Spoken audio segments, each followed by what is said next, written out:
بسم اللہ الرحمن الرحیم الصلاۃ والسلام علیک یا رسول اللہ وعلی آلک و اصحابک یا حبیب اللہ خیرکم من تعلم القرآن وعلم۔ حمید علی مدنی آپ کی بارگاہ میں ادب کے ساتھ حاضر ہے جملہ اسمیہ کی مختصر ترکیب لے کر۔ جی ہاں، آج ہم ایک انشاءاللہ نئی ترکیب لے کر آئے ہیں۔ الکتب الکتب مفیدتن۔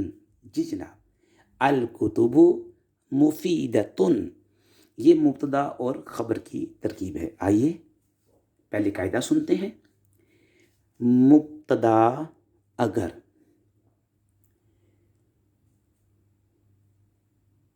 جمع مکسر ہو غیر ذوی العقول کی، مبتدا اگر جمع مکسر ہو غیر ذوی العقول مخلوق، ہم نے آپ کو بتایا کہ ذوی العقول انسان، جنات، فرشتے، ان کے علاوہ جو مخلوق ہے وہ غیر ذوی العقول ہے۔ ٹھیک ہے، الکتب کتاب کی یہ ہے جمع مکسر، کیونکہ جب واحد سے جمع بنائی ٹوٹ پھوٹ واقع ہوئی۔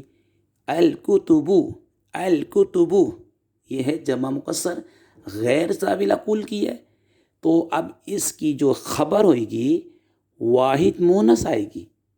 واحد مونس مفیدتن مفیدتن مفیدتن۔ الکتب مبتدا، مفیدتن اس کی خبر۔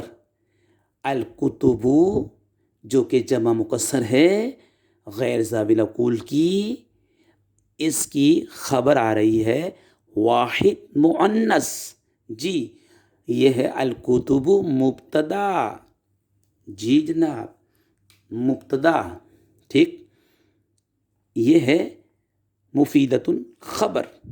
مفیدتن خبر معنی ہوگا کتابیں مفید ہیں، کتابیں مفید ہیں۔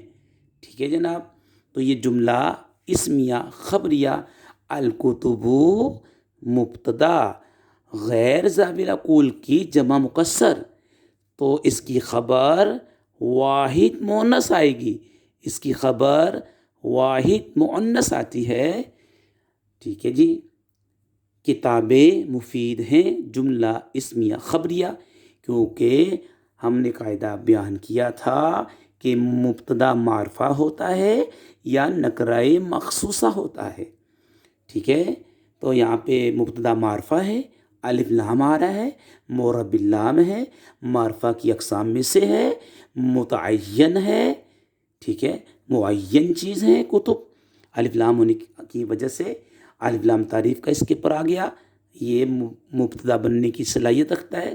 مفیدت اس کی خبر، ہم نے عرض کیا مختصر جملہ اسمیہ کی ترکیبیں آپ کے سامنے لا رہے ہیں۔ ہماری ویڈیو کو جو شیئر کرے، لائک کرے، حمید علی مدنی چینل کو سبسکرائب کرے، یا اللہ ان کے والدین پر اپنی رحمت نازل فرما۔ السلام علیکم ورحمۃ اللہ وبرکاتہ۔